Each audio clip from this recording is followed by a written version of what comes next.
حضرت ابو سعید خدری رضی اللہ عنہ روایت کرتے ہیں کہ ایک دن رسول اللہ صلی اللہ علیہ وسلم مسجد میں تشریف لائیں تو آپ کی نظر ایک انصاری شخص پر پڑی جن کا نام ابو امامہ تھا۔ آپ صلی اللہ علیہ وسلم نے ارشاد فرمایا، ابو امامہ کیا بات ہے، میں تمہیں نماز کے وقت کے علاوہ مسجد میں الگ تھلگ بیٹھا دیکھ رہا ہوں۔ حضرت ابو امامہ نے عرض کیا، یا رسول اللہ، مجھے غموں نے اور قرضوں نے گھیر رکھا ہے، میں بہت پریشان ہوں۔ آپ صلی اللہ علیہ وسلم نے ارشاد فرمایا، کیا میں تمہیں ایک دعا نہ سکھلا دوں؟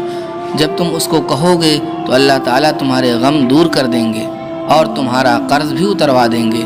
حضرت ابو امامہ رضی اللہ عنہ نے عرض کیا، یا رسول اللہ، ضرور سکھا دیجئے۔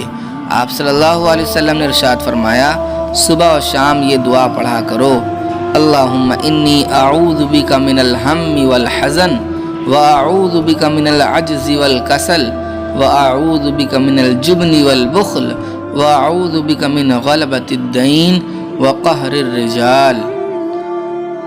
حضرت ابو امامہ رضی اللہ عنہ فرماتے ہیں کہ میں نے صبح و شام اس دعا کو پڑھا تو اللہ تعالیٰ نے میرے غم کو دور کر دیا اور میرا سارا قرضہ بھی اتروا دیا۔ لہٰذا ایسی دعا کو ہمیں بھی صبح و شام پڑھنے کا معمول بنانا چاہیے۔